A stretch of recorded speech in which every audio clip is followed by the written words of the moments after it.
Dinaplisan kami ni Lihir Destiny guys, dumaan dito.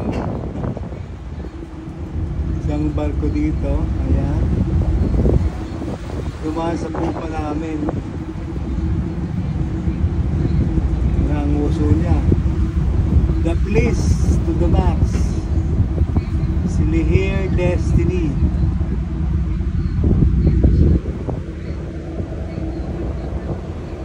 Tinumbok yung pupa namin yan. Si Lihir Destiny. Dumaan dito sa kilid namin. Nasa pupa namin, sa puta ng barko guys.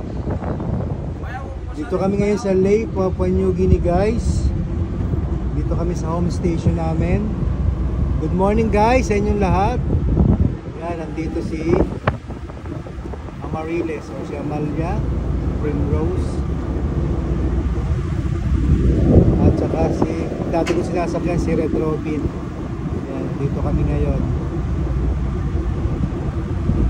Yung itsura dito sa Lae, Papua New Guinea guys. Mamaya didikit kami mamaya dyan para kasi may ayusin kami sa aming barko. Kaya kami tumabi guys.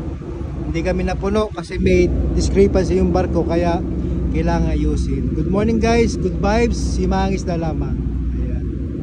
Thank you.